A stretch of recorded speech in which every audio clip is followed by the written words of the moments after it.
A dropped coin in a women's bathroom. A hidden camera nobody can explain. And one guy who somehow ends up taking the blame for all of it.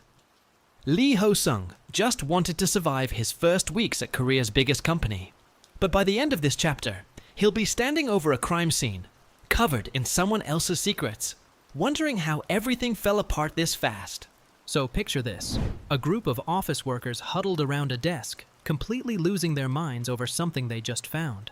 Someone planted a hidden camera in the building, and the reactions are exactly what you'd expect. One guy's already cracking jokes about it, comparing secret cameras to free-range content for creeps, because apparently that's where his brain goes first. The camera pulls back to show the full scale of this corporate building, a massive high-rise towering over the city, the kind of place where thousands of people work, and nobody knows each other's names. Somewhere inside those walls, someone's asking the obvious question, what the hell is going on? The tension is real, but the story's about to shift gears hard.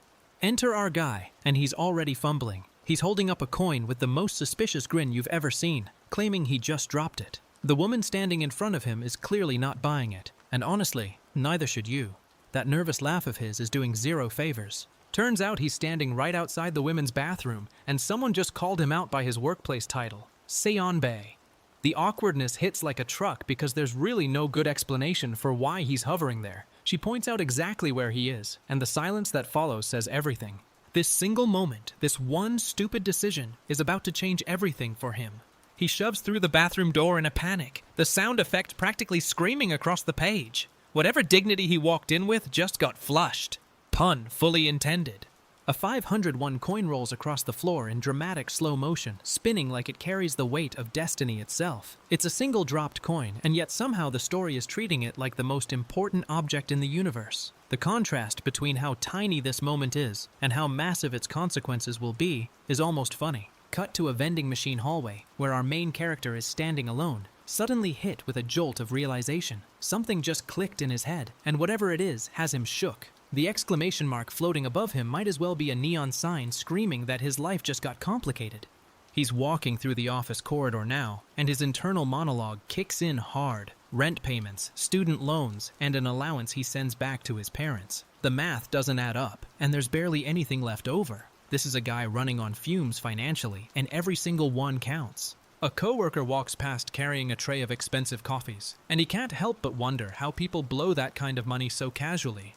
When you're counting coins at a vending machine, watching someone carry 4 premium lattes feels like a personal attack. The gap between his reality and everyone else's is painfully visible. He's rushing to work now, backpack bouncing, already late and already stressed. The city towers over him as he speed walks through the crowd of commuters who all seem to have their lives more together than he does. Inside the building lobby, he's just another face in the corporate machine trying not to drown. Then she shows up. This stunning woman casually mentioning that her boyfriend's been too busy riding his bike to see her lately. She drops this information like it's nothing, but the way she says it carries just enough vulnerability to make it land. For a guy like our protagonist, hearing a woman like that complain about being neglected is basically an invitation to dream. He catches himself immediately, tugging at his collar, wondering if he just said something stupid out loud. She pivots smoothly, mentioning she's heading to a job interview, which diffuses the tension just enough. He exhales like he just dodged a bullet, but the damage to his composure is already done. The panic sets in properly now. His hand flies to his face as the weight of what just happened crashes over him. What if she noticed him staring? What if his reaction gave him away? What if his hand moved on its own in some embarrassing way? The internal spiral is real, and it's only getting worse. He's replaying the encounter in his head, fixating on everything about her. She definitely has a boyfriend, right? A woman like that is never single, never left alone by guys. He's already building the case for why he should stop thinking about her, which is exactly what someone does right before they can't stop thinking about someone. Her name is Yoo Suk-young, and she lives in the apartment right below his. Their entire relationship up to this point has been nothing more than exchanging quick hellos in passing. That's it. Neighbors who barely register each other's existence, until today apparently changed the math. He's standing outside his apartment building now, checking his watch, psyching himself up with a quiet, waiting, the Korean equivalent of telling yourself not to give up. He mutters it under his breath like a mantra, repeating it until he almost believes it. Then something catches his eye and everything stops. There's a problem, and whatever it is has him frozen mid-thought. The scene shifts to a flashback of his first day at the office, standing in front of his new co-workers, introducing himself as Lee Sung-ho. Wait, or is it Ho-sung? Either way, he's the new guy, and new guys in Korean offices are basically target practice. He tells himself none of this drama is his business, and he just needs to keep his head down and focus. That's the smart play. Don't get involved, don't get noticed, don't make waves. He says "but" at the end though. And that single word is carrying about 40 pounds of foreshadowing on its back. His employee badge fills the screen. Personnel department, Lee Ho-sung, complete with a photo that somehow makes him look even more out of his depth. He was hired at the headquarters of Korea's biggest company, the Universe Group, which sounds impressive until you remember he can barely afford vending machine coffee. The gap between the prestige of where he works and the reality of how he lives is the whole joke, and it's not funny.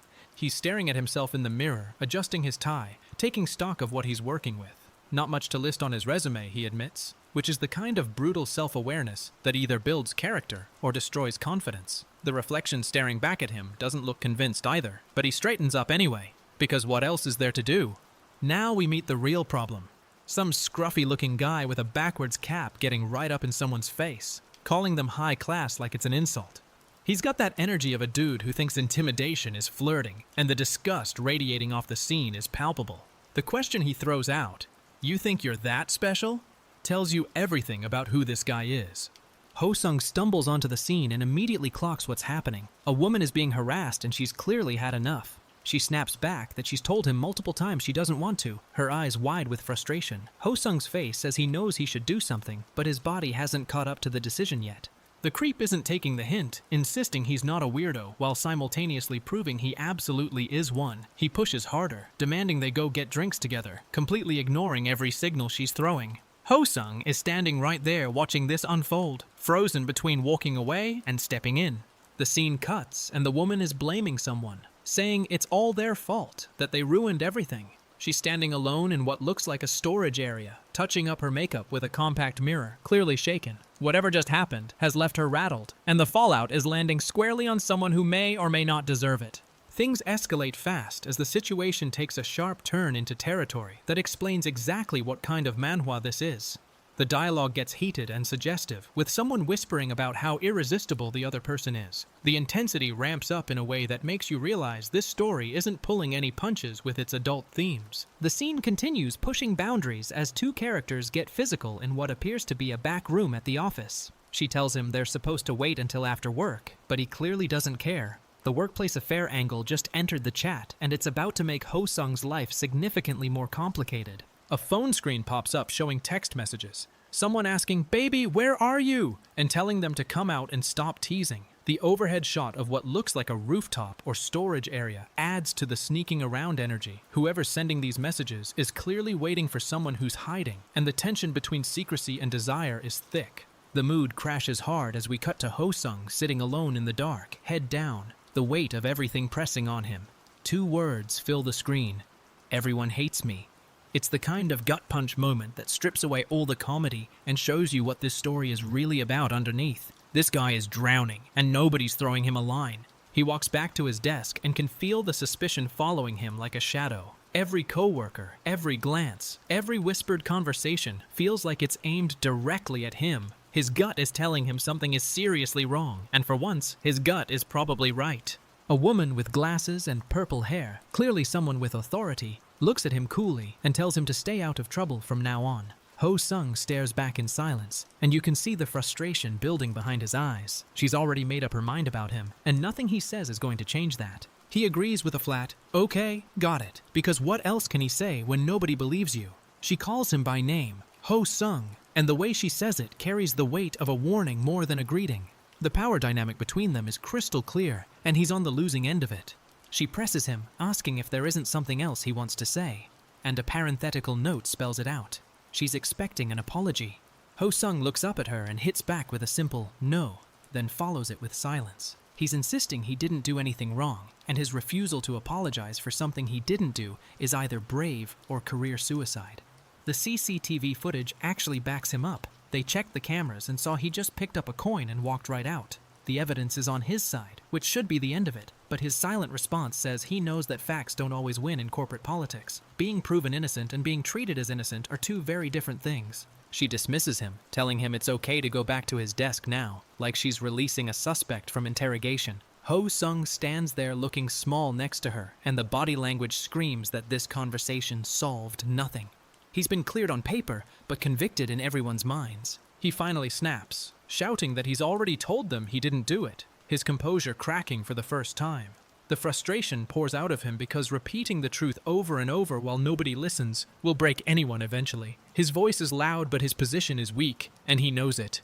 She drops the bomb, calling him the #1 suspect, and the words hit like a verdict. Her arms are crossed, her expression is unmoved, and she clearly has no intention of giving him the benefit of the doubt. Ho-sung's face tightens because being labeled a suspect at your own company is basically a death sentence for your career. He stares at her in stunned silence, the ellipsis in his speech bubble saying more than words ever could. The camera pulls back to show their feet, her heels planted with authority, his shoes shuffling with uncertainty. She says, "All right," with the tone of someone who's decided this conversation is over whether he likes it or not.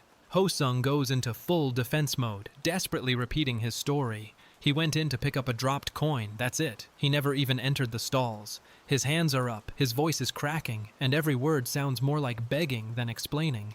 The tragedy is that he's telling the truth, and it doesn't matter, because the narrative has already been written without him. The purple-haired woman turns to the other girl, the one in the yellow turtleneck, and reassures her they'll catch whoever did it. She tells her to go home, acknowledging she must be upset and scared. The sympathy flows freely toward the victim, which is the right move, but it leaves Ho-sung standing alone with zero allies. The victim quietly says yes, and the scene shifts as the woman with glasses turns back with a single word that changes everything. So, she's holding something small in her hand, and as the camera zooms in, it becomes clear. It's a hidden camera. The real investigation is just beginning, and Ho-sung is caught right in the middle of it. Suk-young holds up a can of beer with a warm smile, suggesting they cheer each other up since they're both having rough days. She asks if they should drink a toast, and the casualness of the offer catches Ho-sung completely off guard. This is the neighbor he barely exchanges hellos with, and now she's inviting him to crack open beers like they're old friends. Ho-sung hesitates, his head hanging low as he admits that even if he could stay, he's afraid the misunderstanding at work won't go away on its own. She tells him that if trying doesn't work, at least he gave it a shot. It's simple advice, but coming from someone who actually seems to care, it lands differently than he expected. She brings up the job interview she mentioned earlier, and he stammers out a congratulations before learning it's not even a full-time position. Then she pivots and asks him directly, has he actually tried to clear things up at work? The question hits because they both know the answer is that nobody's listening. Suk-young gets fired up, telling him that jobs aren't easy to come by, and people are always going to talk no matter what. She insists he can't quit, her eyes wide with genuine concern for a guy she barely knows. He starts to respond with, "I also," trailing off like someone who wants to say something vulnerable but can't quite get there. He finally lets it out. People think he's a bad person. They misunderstand him, and the weight of that perception is crushing him. Suk-young goes quiet, the silence between them filling with the kind of empathy that doesn't need words. Two people sitting outside under an umbrella, both carrying more than they can hold. The camera drops to his shoes as the words hit the ground. He thinks he might quit his job. It's the first time he's said it out loud, and hearing it makes it real in a way that thinking it never did. Those dress shoes on that pavement represent everything he worked for, and he's about to walk away from all of it. Suk-young tells him something that stops him cold. Normally, even when he's tired, he still manages a smile, but lately he's looked like it's the end of the world. She says every time she saw him, he was sighing, and the fact that she noticed means she's been paying more attention than he realized. Ho-sung sits there stunned because someone actually saw him when he felt invisible. The night gets longer as Ho-sung ends up carrying a drunk Suk-young on his back through the neighborhood streets. She lets out a tired sigh against his shoulder, and the intimacy of the moment is louder than anything either of them has said all night. For a guy who felt like the whole world hated him 12 hours ago, this feels like oxygen. She asks him not to leave her alone, saying she's still worried about that creep from earlier coming back. The empty beer cans sitting on the table behind them tell the story of a night that went way longer than planned. She adds that they still have drinks left, which is the kind of flimsy excuse two lonely people use when they don't want the night to end. He laughs awkwardly and says it's time to go, telling her to get home safely like the responsible neighbor he's trying to be. The scene is framed like a goodbye neither of them wants, standing outside a convenience store under fluorescent lights. Everything about this moment screams that their relationship just crossed a line it can't uncross. Suk-young looks up at him with soft eyes and asks if he'd be happy to have a drink with her, just between neighbors. The way she says it makes neighbors sound like a placeholder for something else entirely. Ho-sung's resolve is crumbling in real time, and she knows it. He caves, but then she tugs on his sleeve and asks him again not to leave her alone, repeating her worry about the creep. The beer cans are multiplying on the table, and the night is getting deeper. What started as a neighborly toast has turned into something neither of them planned for, but neither wants to stop. Their drinking sessions become a habit, and Ho-sung admits it with a blush spreading across his face. Suk-young smiles at him with the warmth of someone who's found a person she actually enjoys being around. The word habit is doing heavy lifting here because it implies regularity, comfort, and the kind of routine that builds into something bigger. A thought hits Ho-sung in the darkness. He's realized the importance of recording everything. After being falsely accused and having no one believe him, the idea of keeping evidence makes perfect sense. But that single sentence is going to echo through the rest of this story in ways he can't possibly predict yet. Suk-young lights up, calling something he did awesome and thanking him for the great idea of filming it. Her excitement is infectious, her eyes bright with gratitude, and Ho-sung is basking in the rare feeling of someone being genuinely impressed by him. Whatever he recorded, she's thrilled about it. The scene snaps back to reality. Suk-young is holding up her phone toward the creep from earlier, while Ho-sung stands between them, and she's threatening to call the police if he doesn't leave. The harasser calls Ho-sung a name and backs off, asking if they'll delete the footage. Ho-sung stood up for her, and the recording was the weapon that made the creep retreat. But the creep isn't done. He grabs his own phone and screams through the screen, calling Ho-sung a pervert for filming him. The accusation flips the script instantly, and Ho-sung's face drops as he repeats the word pervert in disbelief. The irony is suffocating. The guy who's been falsely accused of being a creep at work just got called one again while trying to protect someone. Ho-sung fires back, his voice shaking, telling the guy that what he just did was sexual assault and that he captured all of it on camera. The boldness surprises even him, standing his ground with his phone clutched tight as evidence. It's the first time in this entire story where Ho-sung actually fights back instead of taking it. He grips his phone like a lifeline as the harasser demands to know who he is. The screen reflects in Ho-sung's wide eye, and you can see him calculating whether this bravery is about to cost him. The confrontation is far from over, and the footage on that phone just became the most important thing in his life. Suk-young sits down with tears in her eyes, telling Ho-sung she just wanted to be friendly, and he's treating her like a loser. She frames it perfectly. Two lonely people finding comfort in each other. What's so wrong with that? The guilt hits Ho-sung like a freight train because she's right, and he knows it. Ho-sung walks alone down a dark road, a single white line stretching into nothing beneath his feet, asking the two questions that have been eating him alive. Why does everybody hate him so much, and what could he possibly do about it? The overhead shot makes him look impossibly small against the emptiness. This is a man at his absolute lowest, and the road ahead offers no answers. The purple-haired team leader delivers the killing blow, looking him dead in the eyes and telling him she doesn't want to spend another second with him because he's a pervert. Plain and simple. No hesitation, no room for debate, no chance to defend himself. The word pervert hits like a brand being seared into his identity, and she says it like it's a fact she's tired of explaining. The conversation gets worse. She suggests he just accept a transfer to a rural branch office, essentially exiling him from headquarters. The implication is clear. His career at the main office is finished, and the best he can hope for is being sent somewhere nobody knows his name. It's not a suggestion, it's a sentence. She leans in and spells out exactly how bad things are. If everyone finds out about this, it won't just ruin his new position, it'll destroy his entire life. Ho-sung sits below her, looking up like a defendant hearing the verdict. The power imbalance between them has never been more visible or more crushing. She twists the knife further, asking who's going to believe him with his reputation the way it is now. Ho-sung's face contorts because he knows she's right. Once people decide you're guilty, evidence stops mattering. She tells him he knows better than anyone how damaged his standing is, and the worst part is, he can't argue with her. Something snaps in him. He goes silent for a beat, then declares he won't just sit back and watch this happen. The team leader sits there with her legs crossed, unbothered, like she's heard empty threats before. But there's something different in his voice this time, a desperation that sounds like it might actually turn into action. Ho-sung fires back with the only weapon he has. He tells her it doesn't matter what she threatens because she's also on the video, leading him on.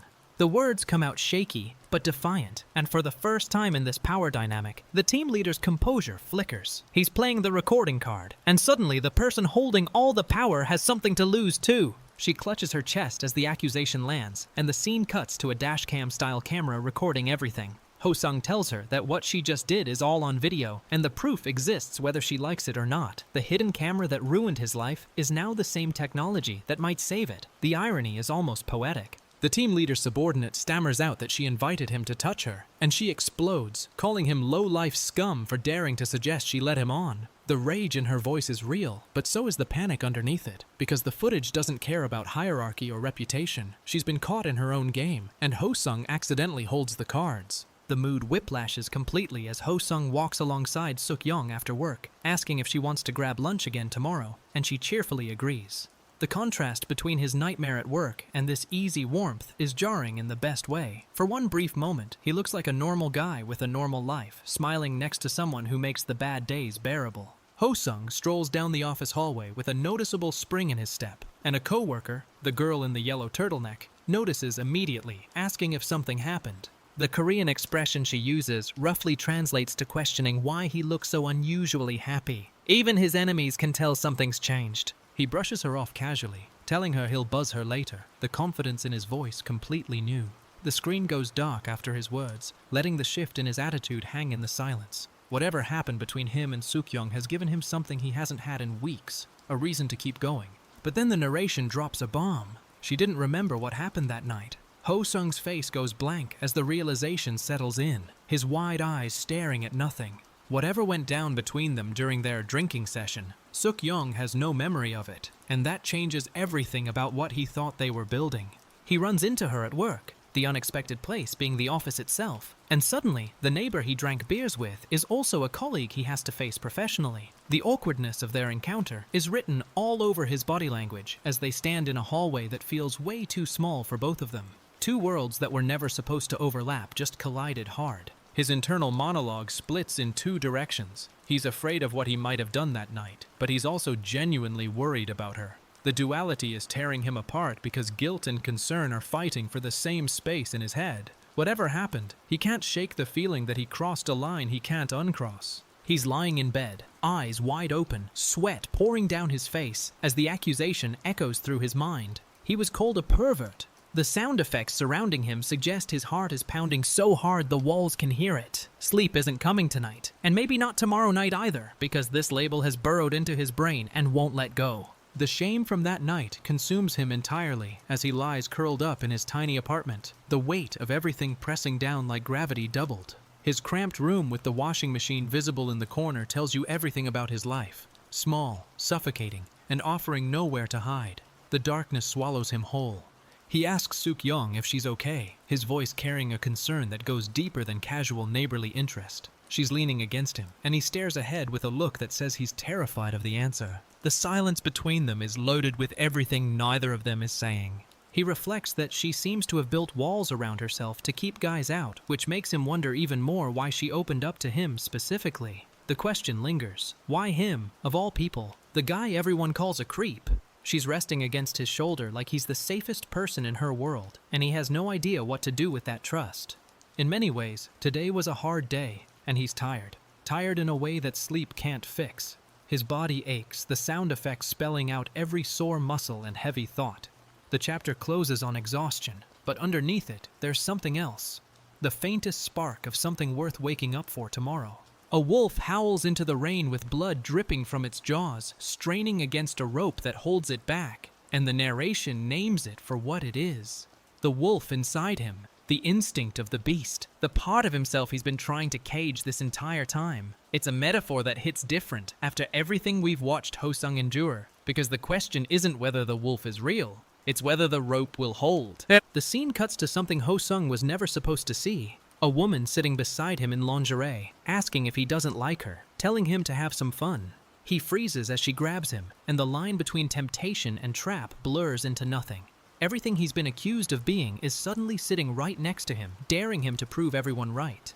He's inside a noraebang, a private karaoke room, and the woman next to him tells him time is ticking and he's wasting his money. The overhead shot shows bottles, food, and a situation that screams bad decisions waiting to happen. Ho-sung sits rigid, his body language screaming that he doesn't want to be here, but something brought him through that door anyway. The night sky hangs over a quiet Korean neighborhood as Ho-sung's thoughts cut through the stillness. Why on earth is he covering up for someone like this? The question floats above the rooftops like smoke, unanswered and heavy.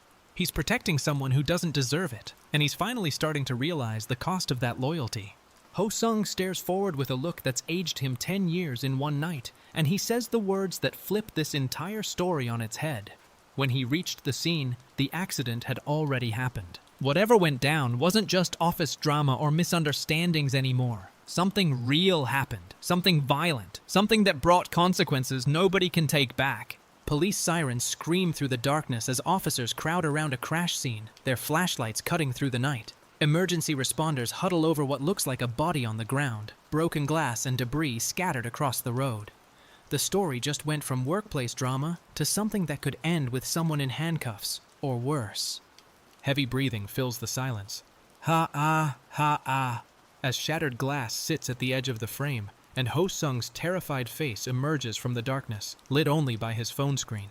He's panting like someone who just ran from something, or towards something, and the look in his eyes says he's seen something he can never unsee. Whatever happened at that crash scene, he was there. A single tear rolls down Ho-sung's face as he stares into the distance, the sound effect beside him spelling out sobbing, in case the image wasn't devastating enough. He whispers that he really did try his hardest, his best, and the words trail off into nothing.